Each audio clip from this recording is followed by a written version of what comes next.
Yo, what's up, guys? How y'all doing? Happy Friday. I'm your man. I'm your host, Tim Black, for Team Black. What's up?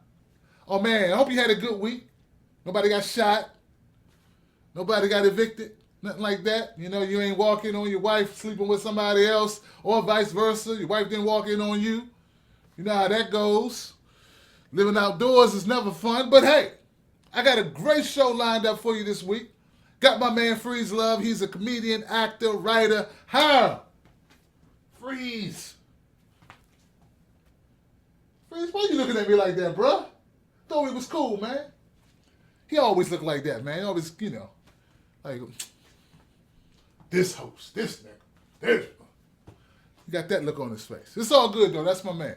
Now, before I get into the fun stuff me and Freeze talked about, because we did talk about some fun stuff, man, I got to talk about this.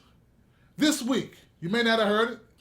I mean, if you were in a coma or dead, if you were dead, then you're not hearing me now. If you are, that's some scary shit. You may have missed out on the Walter Scott, the shooting that occurred in South Carolina, unarmed black man gunned down by a white cop who decides he want to bust 8 shots in his back. Well, I covered that a couple stories. I did a couple videos.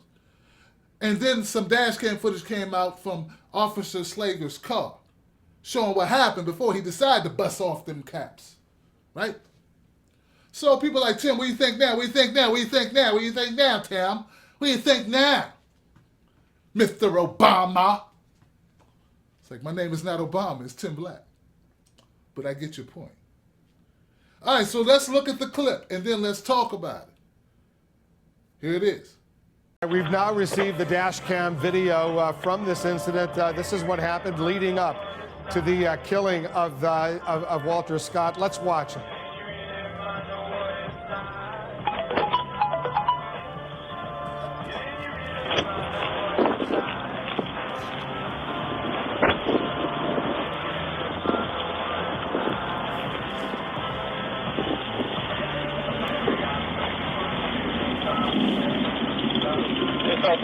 Your license or chase insurance card?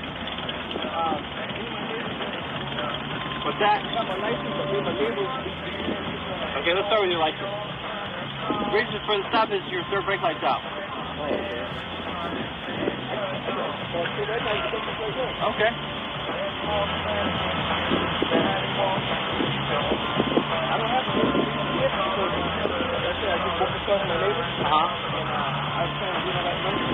Do you have insurance on the car? No, I don't have insurance on the car. Okay. Well, if you don't have insurance on your car, since you bought it, you have to have insurance. Well, I haven't bought it yet. I'm saying I'm about to do that Monday. You told me you bought it. You drive the car. Oh, okay. Yeah, because my car is down. You need to roll this car. I can call in. Let me have your driver's license. So you don't have any paperwork in the glove box? No registration in there? No insurance? He has all that stuff. Why isn't it? Okay. But you're buying this car? Yes, sir. Did you already buy it? No, not yet. I'm about to buy it. Okay, a minute ago you told me that you bought it. Well, and you're changing everything over on Monday. I'm sorry about that. They bought it. I'm about to do everything over on Monday. Okay. All right. I'll be right back with you.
Woo! I had to do a lot. I'm sorry, guys. I had to do a lot to stay awake. That clip was boring as hell. I mean, up to the part where my man ran. He took off, didn't he? He did a Usain Bolt. See, that's what 50 looks like running. So you guys who are 50, y'all think y'all still got it? You ain't still got it. You see how fast my man, Mr. Scott, was running? Not fast at all. But I bet in his mind, he was gone. In his mind, he was gone. It's okay to laugh a little bit. We're going to get justice for him one way or the other. Now, look, this is the thing, man. For all you racists and bigots, dumbasses, and self-haters, because there's a lot of them too, Jesse Lee Peterson types, Gerardo Rivera hating black people. There was nothing that justified shooting this man in the back as he fled. Nothing. Zero. So I'm sorry. My opinion before I saw the video hasn't changed 1 centimeter since seeing this video. I'm the same man. I feel the same way I felt. I have not changed. You understand?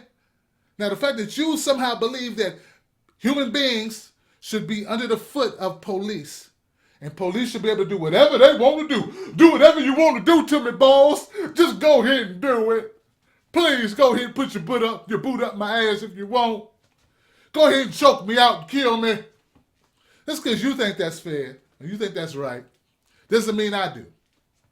And I would have the same opinion whether Mr. Scott was white, Asian, Latino, Swahilian, Filipino, French. I don't care.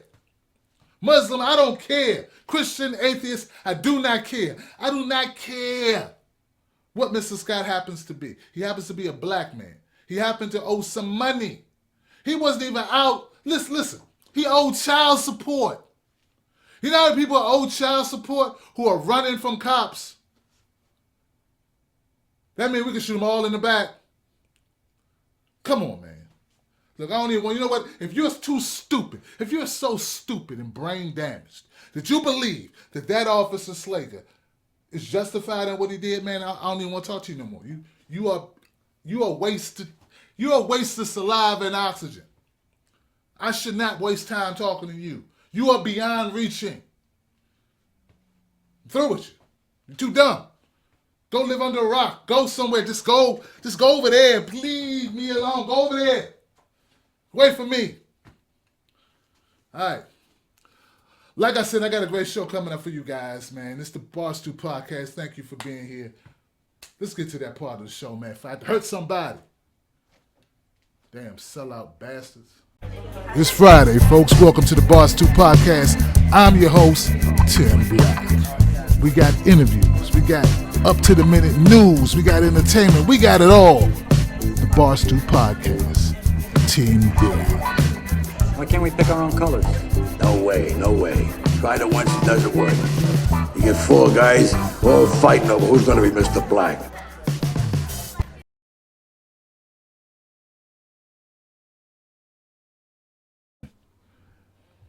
All right, welcome to the Barstool Podcast. This episode is brought to you by Team Black. That's right, Team Black. Team Black it up on Instagram and on Twitter. Use that hashtag, Team Black.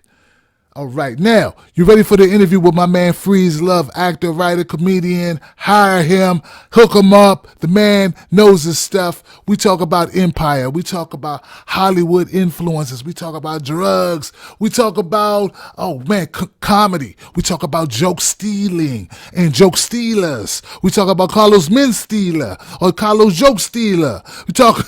That ain't even right because my man don't even go in too much. But you know what? You'll hear for yourself about Carlos Mencia. Also, we're going to talk about Kevin Hart, Mike Epps, Aries Spears. We even talk about ecology. We talk about a new style of hip-hop that my man Freez is undertaking. And we talk about the Baggers Collective, which is a comedy tour my man Freez is putting together with my man AJ Johnson.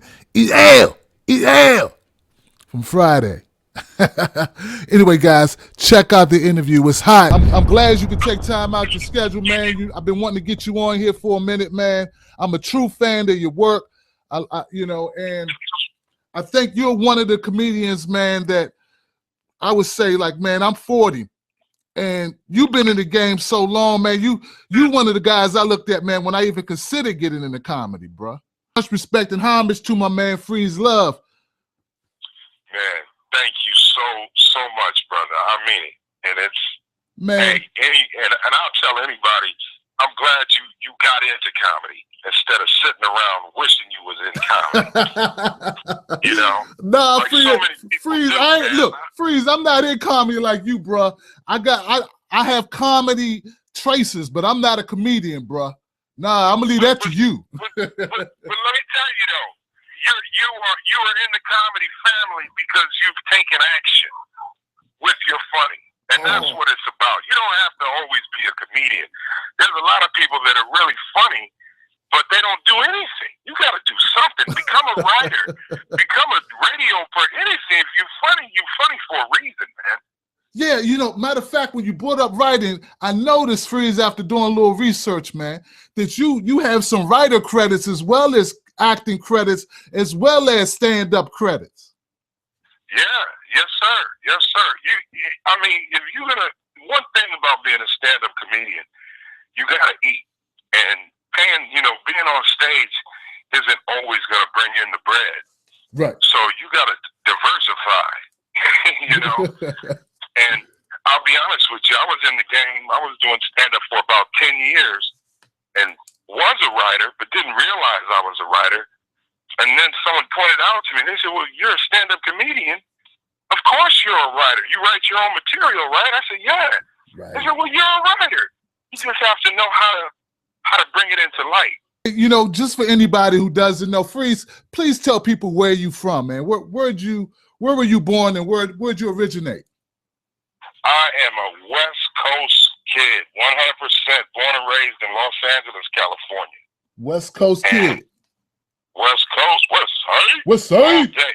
And I lived when I was, I had about 10 years under my belt as far as comedy goes, stand-up, in Los Angeles, in the Hollywood area, the Comedy Store, the Improv, the Laugh Factory, the Ha Ha Cafe, all these places in LA. And I had, I was bored. It wasn't challenged anymore. It was like, I had to see what else comedy had to offer. So after 10 years in the game, I moved to New York. Didn't know anybody in New York. I had one cousin from Chicago that lived in New York. Wow. And I ended up staying with him, and a couple of friends, other comedian friends that I knew started plugging me with the rooms and the whole New York grind. I ended up staying in New York for 12 years. My wife is from New York. I really fell in love with New York, especially for comedy. It's just the one place on this earth where comedians are truly looked upon as being professionals. Wow. Hold up. You went to New York, a place I'm assuming you hadn't been, by yourself, just drop of a hat. You went to New York to make it happen. I went to New York. I had, it was a trip because I went on a visit. I knew one friend that was actually my man, Henny Los, who is like a big brother to Notorious Big and Little C's and all those dudes in the Junior Mafia. I met that guy in LA and stayed in contact with Henny Los. I was always mesmerized by New York. Always loved the energy. And I'd been to New York maybe about 6 or 7 times, but I always stayed in Manhattan, just right in Midtown. Okay. And I was always curious to go to the other boroughs, but that's not the LA dude wandering around in Brooklyn. I was like, I'm not with that. Right. I'll stay right here in Midtown.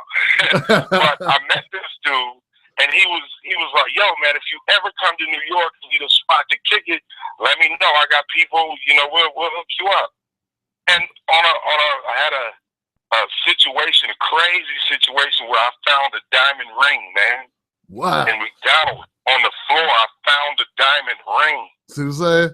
On the floor. I couldn't believe it. I cashed it in, took it in. It was worth like $7,500. What? I paid off some bills, got right with my child support and all of that. I said, you know what?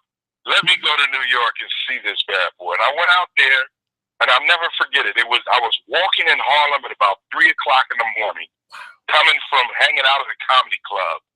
And a guy in Harlem said, hey, man, I walked past this little jazz club, went to the train, and this guy said, hey, man, you're Freez Luv. What? I said, yeah. He said, my man, come in here and bless my stage. And he gave me $300 Wow. right there on the spot to go do comedy in the jazz club at 3 o'clock in the morning. And I did an hour off the head. And I said, that's it. This has never happened to me in LA. I got to figure out a way to stay here. That's so what's up. I did. I you know, made a few ends, you know, put twos and fews together and ended up staying out there. Got in an apartment with my cousin who was from Chicago. Right. And next thing you know, I was on the circuit. I was hitting clubs and it was like a breath of fresh air. Because, you know, as comedians, we feed off of our surroundings. Right. And the thing with Los Angeles was, I had been there, did that. I was from LA. I knew everything about LA. It's not that I didn't like LA. I love LA. Right. But I was burnt out on LA as far as comedy goes. Gotcha. So in order to make it fresh and new for me again, it took me going to New York. And that was, you know, I'm not going to lie, man. I had to work. New York is the biggest thing I had to work for is people, they was like, hey, why is this Puerto Rican dude trying to sound like a black man? You know? Right, and right. I'm like, you know, what do you mean Puerto Rican? I ain't no Puerto Rican. What, right. You know? Right. But I'd never been in that situation, you know? Right. So that was something new to play with and try to figure out. I had to overcome that. I had to you know, fight for my right to being a black man with a black voice. So you had to fight to prove that you were a black man telling black jokes or black. Right. Yeah. Right. And I've never been in that position before because, you know, in California, right. If you got 1/8 blackness, you 100% black in California. They're not playing that. They'll let you know. Right. So I never, you know, and not only me, but other black people knew. Freez is black. Oh, he light-skinned, but who cares? He's a brother. I didn't, in New York, there's so many other people. There's that I look like. There's Arabs that I look like. Right. You know, dudes from Morocco that I look like. Dudes from Puerto Rico, from the Dominican Republic, from all these places. Right, and these were all people that I had never met. Wow. So, you know, I had to embrace that and figure out where I fit in, you know? Bro, matter of fact, you've done a masterful job at Freez. I've seen some of your material where you play various characters from different backgrounds, different nationalities, different races, using that. Well, listen, sometimes you have to do whatever you gotta do to get if they're gonna say you gotta be Dominicano, then okay, I'm not gonna argue. I'm gonna get the check. You have to get the money some way. Some way. Take what you got and make it work for you. Take what you got and work with it, man. And I'll tell anybody in comedy, if you got a big head, man, talk about that big head. Don't be ashamed. There's somebody else out there with the big head that needs to hear you talking about that. Man, you know? I 100% agree with you, bro. That's why I've started the hashtag Team Black, and people like, Tim, you're going to alienate white people. I said, see, that's your problem. Y'all worry too much about people being offended. I'm a black man, and I have no qualms with that. I can't hide it. So why not lead with that? Right. And see, that was the thing with me. A lot of people, especially in Hollywood, they're like, hey, man, look, man, everybody thinks you're Latino. You should change your name to something like Frio Amore, you know? Or you should just tell them you're Spanish. Or you should tell them you're Arab. And I'm not. I'm not Latino. I'm not Arab. And to me, that's disrespectful to try to act like something you're not to make everyone else comfortable. Oh man, look, hey bro, hey Freez, man, you know you just walked into dangerous water. That remind me of Carlos Mencia, right? Isn't that the thing they were saying about him? Yeah, man. Because I came up in the Comedy Store with Carlos Mencia, and Carlos, I believe Carlos is half German and half Guatemalan. Right. So he is still in the Latino vein. It wasn't like he was a Russian that just started trying to act like a Mexican, you know? Right, so I can't just fault him 100%. You know, he's not, he just rolled with what people assumed he really was. And I'm not knocking anybody. You got to do what you got to do. Right. But I have to do what I have to do. I didn't want to be that guy who was trying to act like I'm Latino because people think I'm Latino. What happens if someone who is Latino comes up and starts speaking that in-depth Spanish? Then I'm caught out there. Then you caught out. You know, and it's, you know, I'm proud of who I am. I'm proud of my biracialness, as they call it nowadays. Both my parents. My mama's from Chicago. Her mother was white. She was Scots Irish, and her father was African American from Mississippi. My father, both of his parents, his mother was biracial, and his father was biracial, of black and white and black and white. So I come from a long line of black and white people. Gotcha. And when you mix them all up, I guess you get a big Dominican or Puerto Rican or something. But you mix them up, you get black. Period. Right, and that's it, man. I'm black, you know. And the thing is, you know, people say, "Well, you are part white. Why don't you ever, you know, highlight that?" And it's like, really, because I don't know about the white side. My people, you know, it's this whole biracial thing that's come out within the last 10 years of people really coming forward and claiming both sides of their family trees is kind of new. You know, I come from the era where, hey, if you was a little bit black, you was all the way black. Right. Same here. Same here. Yeah. There is a lady on Facebook, and I think maybe she done some stuff earlier, written for a couple blogs. She made some statements about Kendrick Lamar. I don't know if you heard about this. She said that Kendrick Lamar recently got engaged to his, I would say, high school, maybe even pre-high school girlfriend. She happens to be very fair-skinned. The sister named Rashida, who made the comment on Facebook that's trending, she said, well, you know what? Kendrick Lamar is supposed to be a black conscious rapper. And I don't know, I no longer support him because he's with this light-skinned girl that looks like she's Latino and this and that. So we've been going in on her. I can kind of, I'm pissed off about it, frankly, because I feel that the brother should be able to date or marry whomever he wants. God put those people together. Whether they be black, white, whatever. God, if they found love with each other, that was a gift from God for them. Exactly. So don't question it. Don't question it. You don't know what's going to come out of that. You know, so, and it's so silly. You know, I mean, people really, the whole racism and the whole light skin, dark skin, that's all separate stuff. Stuff put here to make us separate. And it's ridiculous because we're not separate. I don't care whether you're white, black, Asian, Latino, Arab. I don't care. Everybody wants to be loved. Everybody. You know, so let's take that. Let's take that unification that everybody wants to be loved. So if everybody wants to be loved, then we're all the same, right? Right. That's all I'm saying. I think it's start doing that. Freez, I think it's a situation where people see an opportunity to get a little limelight.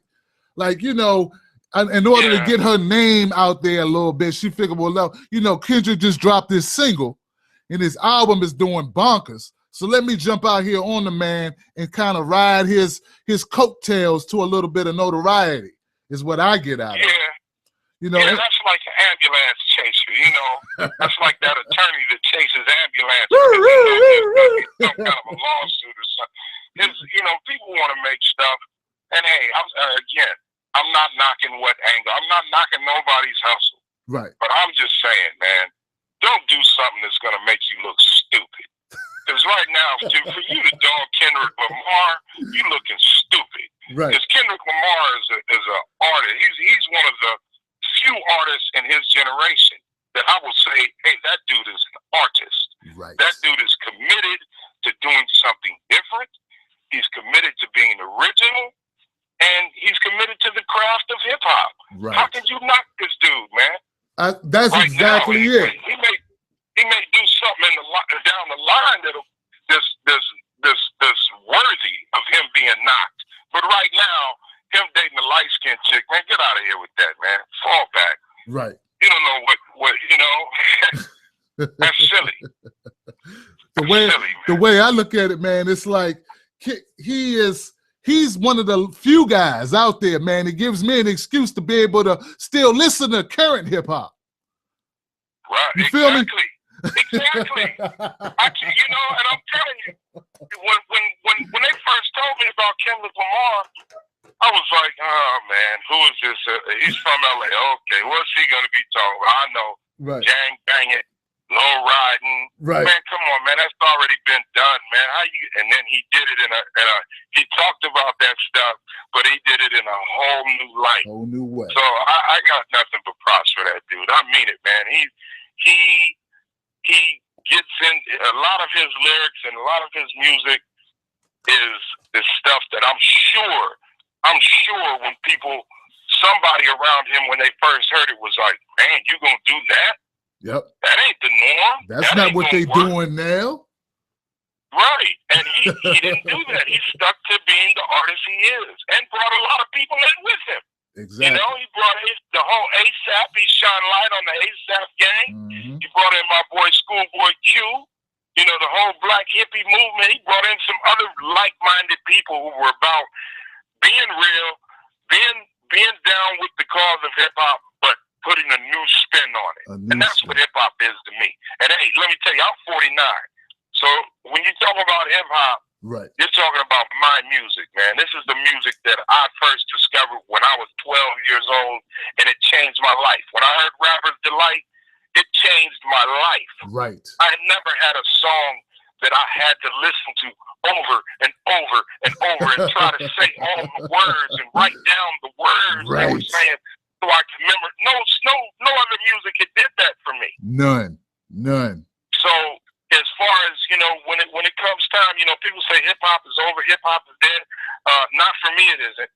It's not gonna end till I end. Right. It's always going to be something new. And I'm not saying I'm the end-all, be-all of hip-hop. I'm just saying as a listener, as a participant, we write the rules, man. We write the rules. And it ain't over, and it ain't done till we say it's done. Exactly. I'm glad you mentioned hip-hop because I'm in a rap group. I got a rap group. Well, go ahead, plug away. Tell me what's up. Man, my rap group is called the Killah Whalez. KILLAH WHALEZ. And you can check us out online. We got a song on YouTube called Slap That Seal, Let Your Blowhole Blow. See, the Killah Whalez, what? We rap from the perspective of orcas. That's right.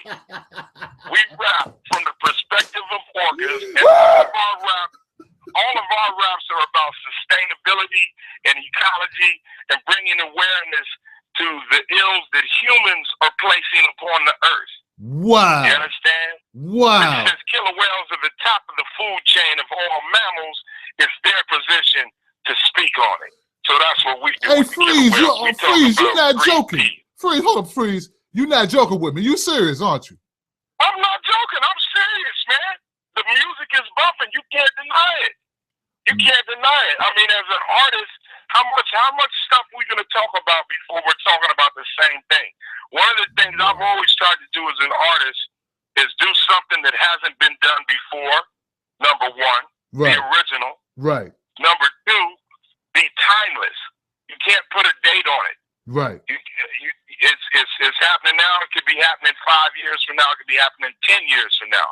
There is no date on it. And number three, blow people's minds, man. Try to do something that's gonna impact them and make them think. So as an artist, that was my goal. I got other MCs together. I mean, dope MCs like my man out of Brooklyn. Big ups to my homeboy Skanks, the Rap Martyr, with the whole La Casa Nostra crew, the LCN crew. This is a bona fide 100% hip hop brother. But he came in and he's also a part of Killah Whalez. His name in Killah Whalez is Prince of Wales. Prince of Wales. And he wrote raps from the perspective of an orca.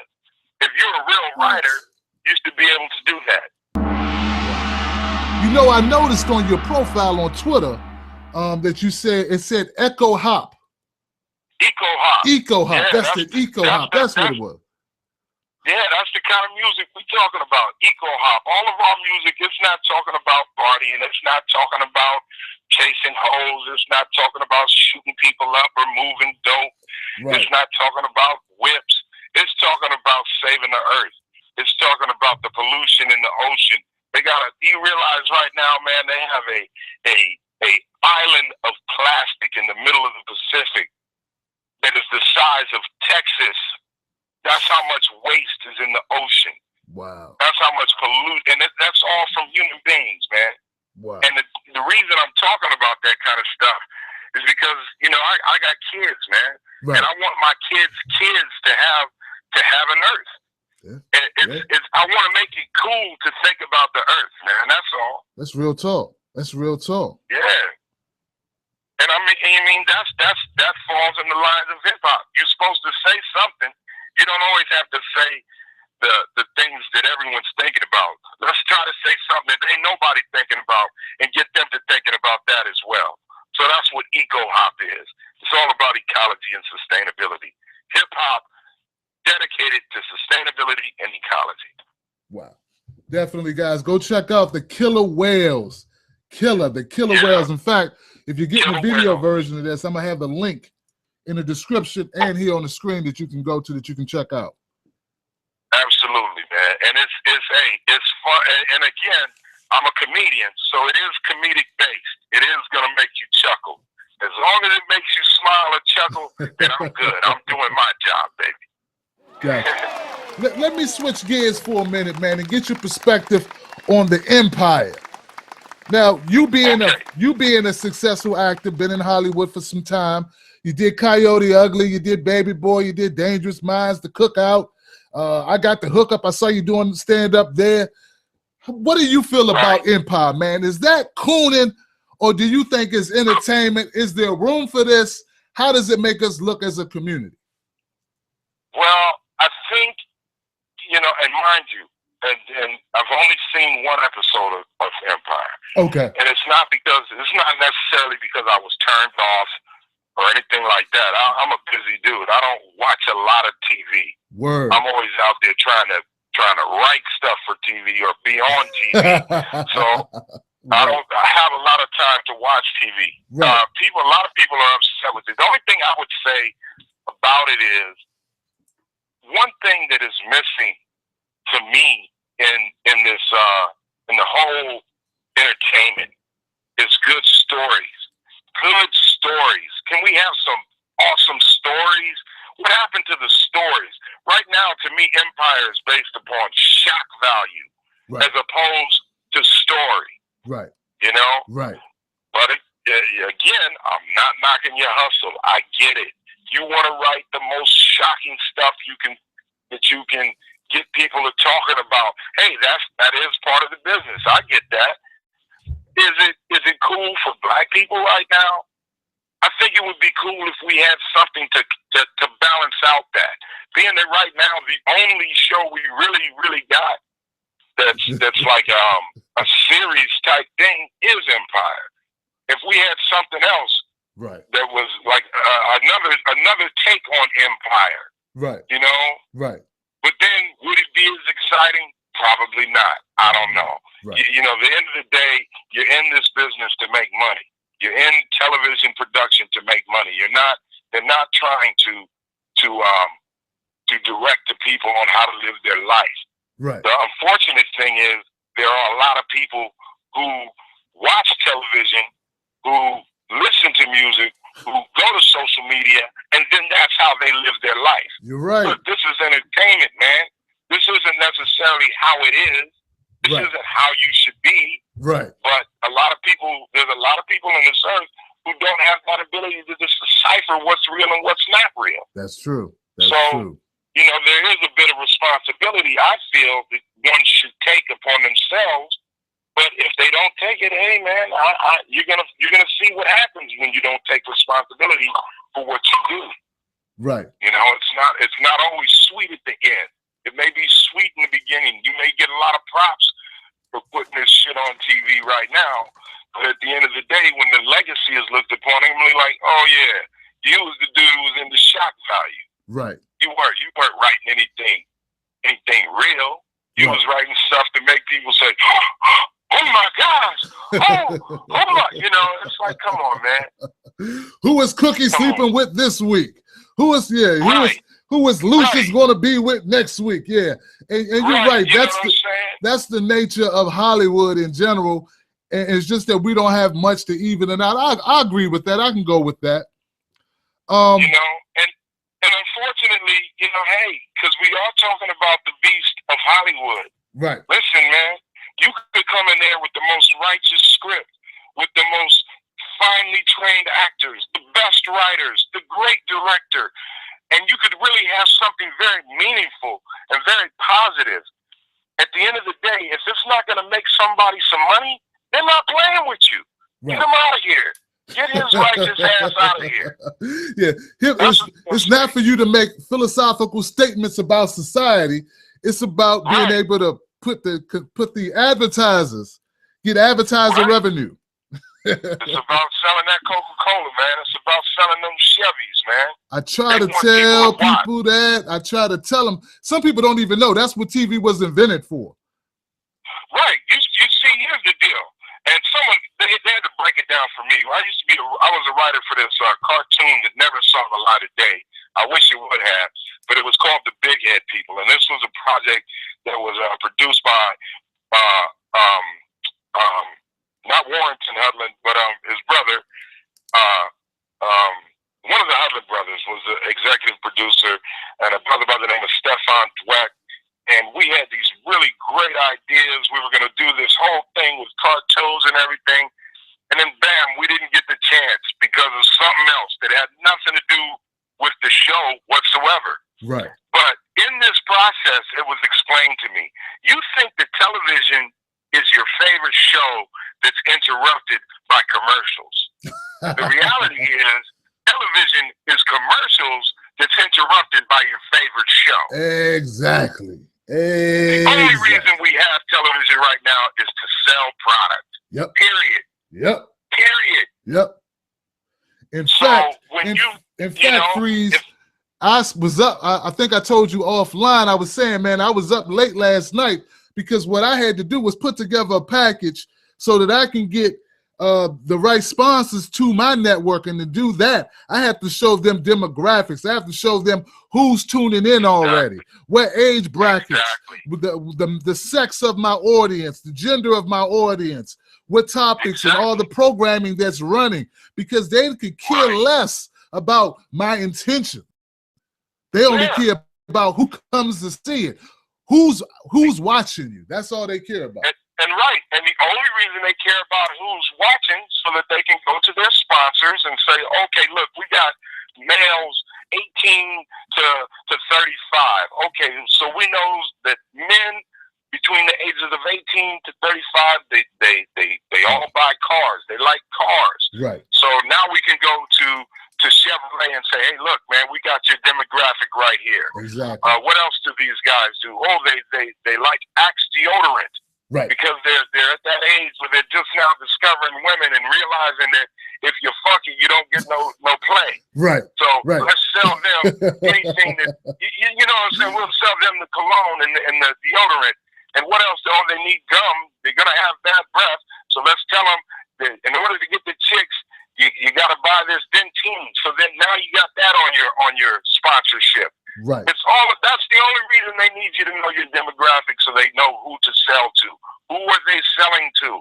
If they don't know that, you can't make no money. You understand? Absolutely, man. Absolutely, man. I'm so glad there's somebody else saying it besides me.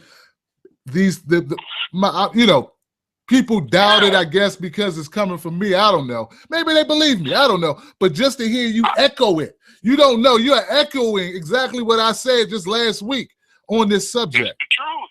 And I never met you before. This is my first time meeting him. I did not bribe this man. This man speaking from his experience in Hollywood, being a player, being on shows, being a part of the machine himself. Now let me ask you, Freez. Now, recently on Sway's show, my man Sway, he interviewed Kevin Hart. And Kevin Hart actually responded to some negative talk from Mike Epps and from Aries Spears about how his material is sourced. And he was saying, now the allegations is that Kevin Hart got these guys that work for him, his brothers, his homies, his crew, sitting in comedy clubs, grabbing material. In your experience, is that something that actually happens in the comedy field? Are people still in jokes to that extent that, well, Kevin Hart denied it, of course, but in your experience, is that something you got to look out for when you're doing material in these comedy clubs? Let me tell you, I could watch, mind you, I've been doing stand-up. This will be my 23rd year. I started November 3rd, 1992. It was right after the riots in LA, okay? I've been in this game for a long time. Just about,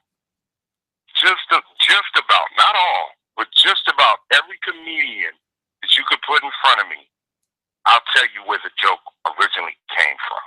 Wow. Okay? That is a part of this business. And I'm going to be honest with you, I had a hard time with that because I came into comedy from hip-hop. Right. Hip-hop, you never bite nobody's rhymes. That's the cardinal sin. Right. But in comedy, they do it all the time. I can, man, and I don't even want to start naming cats because I'll be here too long. A lot of these dudes lean and bite and sample other comedians. That's how they get on. They're not that funny. I'm telling you all, they're not that funny. Mm-hmm. But what I like about Kevin Hart is he kept it real, man. You're not going to be at the level of Kevin Hart unless you have a council of people assisting you. True. And he gave props to that council. He said, yeah, I got a lot of people that help me. And that's real. That's real. Now, there's a lot of guys out there that got a lot of people that help them, but they don't want to give them the light. They want to act like they're not, I thought of this all on my own. Right. That's a damn lie. Right. Somebody helped. People help me. I bounce jokes off of other comedians with them, though. I don't do it behind their back. And me personally, if somebody's talking about something and I'm talking about that as well, I like to leave it alone. I don't want that. If so-and-so's talking about baby's mamas, well, I don't want to talk about that. Right. That's just me personally. Right. But I understand there are people that say, hey, you got to have a baby's mama joke. Let me take this guy. Nobody knows him. I'll take it.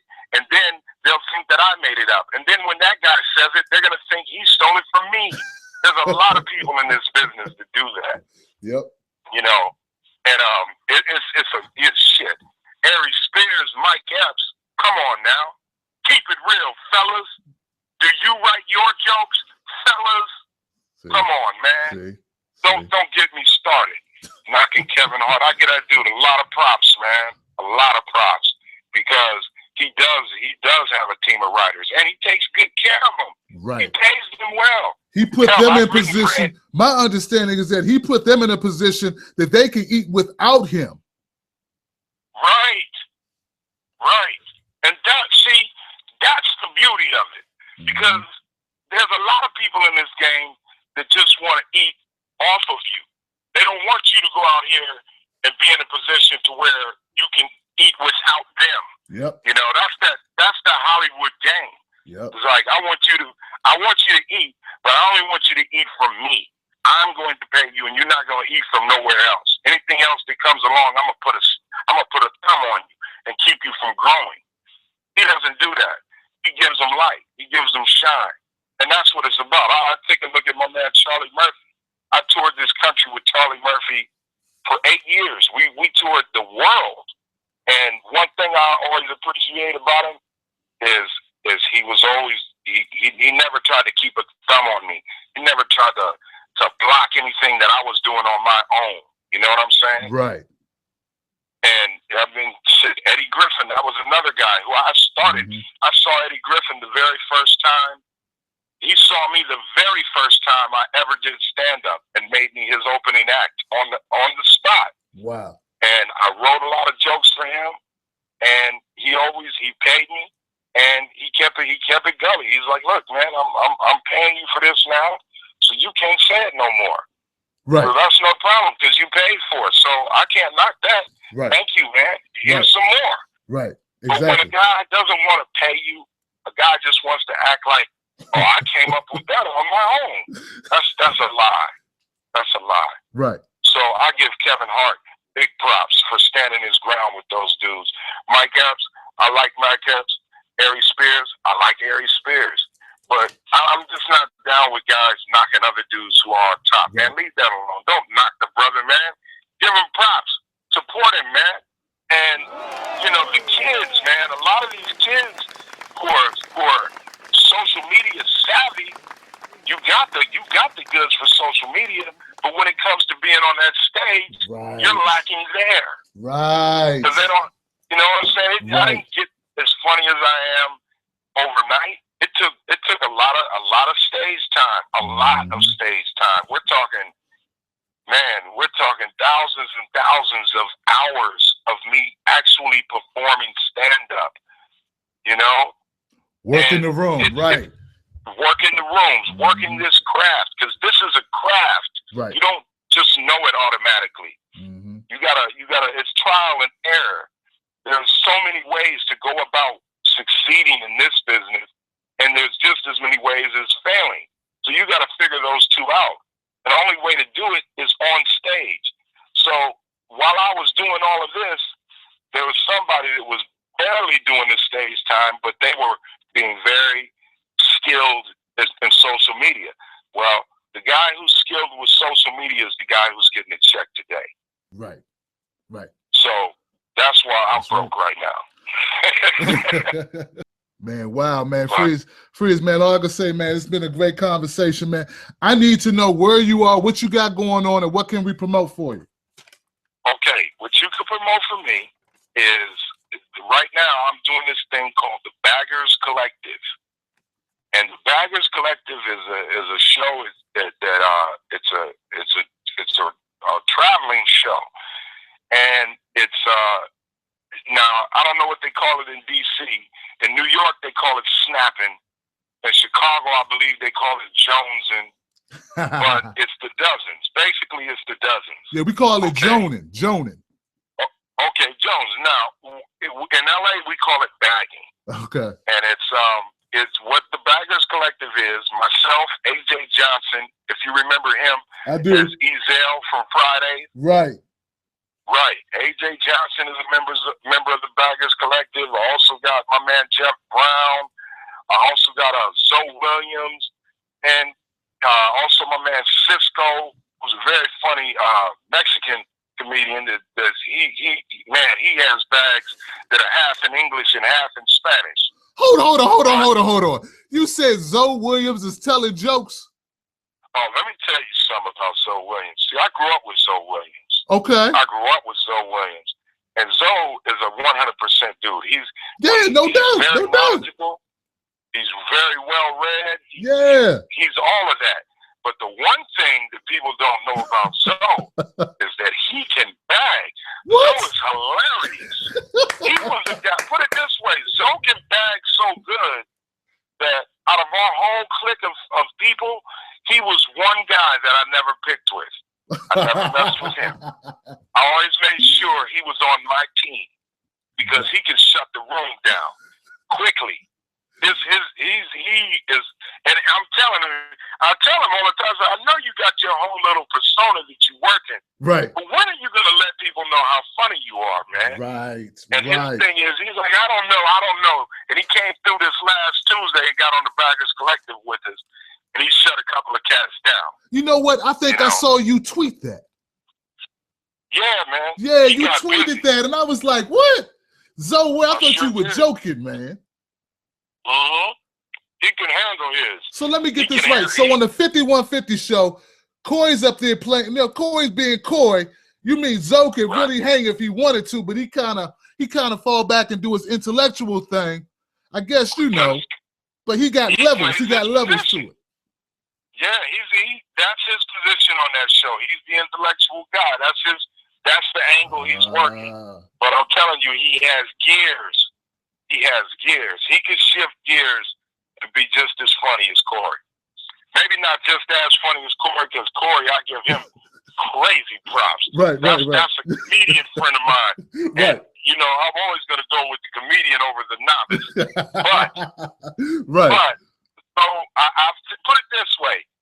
Zoe will be able to hold his head high in a contest of funny with Corey Holcomb. That's what's He up. may not dominate, but he would not be shamed. He will not have to walk with his tail between his legs. He'll be able to hold his head high. Wow. And that's real. That is real. Wow. Well, look, man. So and look, the Baggers Collective isn't just for comedians either. If you're a truck driver and you got bags, or you might be a construction worker and you keep everybody at the work site laughing by talking about somebody's mama, or maybe you're a woman that works in the cafeteria and you got everybody in the back kitchen laughing by the way you describe somebody's head. Right. The Baggers Collective is for you. You know, it's for anybody.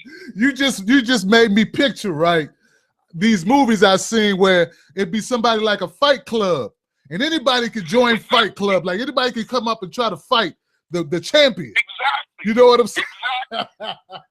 And that's why we say on the Baggers Collective, if you notice, whenever we tweet it for our shows, it's like, hecklers are welcome. Wow. Bring your heckling ass down here. We got something for you, baby. We're going to put you on stage and put you in front of the mic and put you with other like-minded people and see how you fare against them. Right. You understand? Right. And this is, and the reason we're doing this, number one, it's fun. And I feel that so many people are so sensitive to words. You know, people get crushed by something someone says about them. That's wrong, man. You're right. You shouldn't be crushed by someone else, by what somebody has to say about you. Man, fuck them. You know? Right. I'm not with all of this.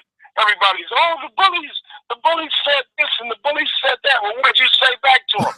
I went and told on them. Man, get out of here with that. Get out of here. Your grandmother told you way back in the day, sticks and stones and breaking bones, but words shall never hurt you. Never hurt. What happened to that, man? People get crumbled by words, man. These are words, which are nothing but sounds. You know?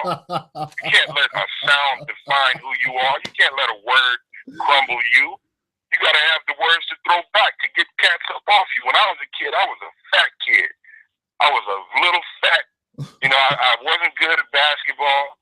I was too slow for football. I didn't like playing center. You know, I always put the fat kid at center. Right. You know? Right. I didn't like all of that. So what I did do, though, is stand on the sidelines and make everybody laugh. Mm-hmm. So that's what the Baggers Collective is.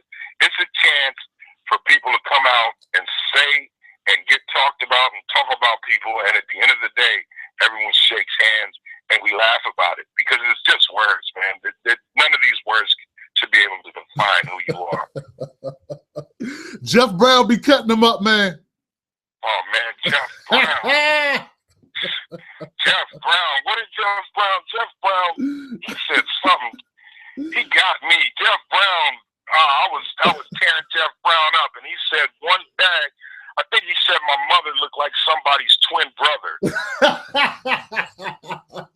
And you know, that's not a real heavy bag, but it was the timing he said it. Right. It was like, you know, you going in for the kill, and then the victim reached up with the knife and killed me before I was able to finish him off, you know? And that's the thing, man. Bagging is an art form, man. And we just, you know, it's another form of comedy, man. Right. And we want people, this is more audience participation. And we're going to have it up online. You'll be able to watch it on the app for free. Okay. So we recorded this last show that we did. We got 2 more shows coming up. I'm just locking in the dates now, but they're going to be in the Los Angeles area. Then we're taking it up to Northern California, up to Sacramento area. Okay. And hopefully I'll be able to bring it out there to D.C. or other parts of the country. We got to see how it works. Right. If it don't make money, it don't make sense. So how do we make money with this so that people will let us come in their club and they'll be able to say, oh, yes, I sold X amount of drinks and you're more than welcome to come back. Exactly. If you're not doing that, you will not be coming back. Right. We just got to promote it, man. Let me know, man, if I can help you guys promote it, man. It's all in that promotion, I think. Man, we got to have one one in D.C. We need to get you on one, Tim. Come on, man. The bartender, I know you got crazy, Jones. I know. Hey, man. Hey, look, I grew up like you, bro. I mean, you're gonna get sitting in the house crying if you can't hang. Because brothers will not get off that ass. If they cutting you up, you better say something. Hey man, and it goes. We go in, man. Right. Like, one of the guys, I can't remember who it was. Somebody said, "Hey man, don't talk about my mom. My mom passed away." They said, "Your mom passed away? Well, dig that bitch up. Let's bring her out here." God damn. It goes hard, and that's the thing, though. It toughens up your skin, man. Because at the end of the day, man, you can't fight everybody that's got something bad to say about you. You gotta learn how to laugh this stuff off, man, and don't worry about it, man. Keep it moving. Keep it moving. You know?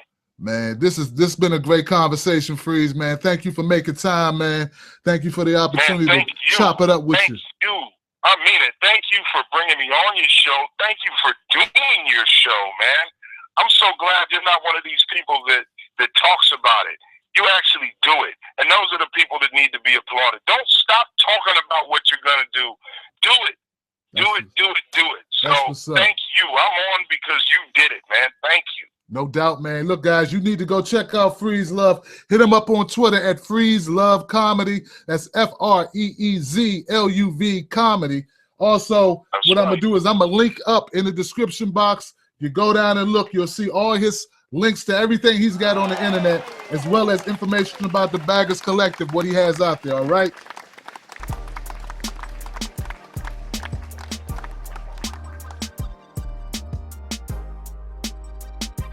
So say good night to the bad guy. Come on.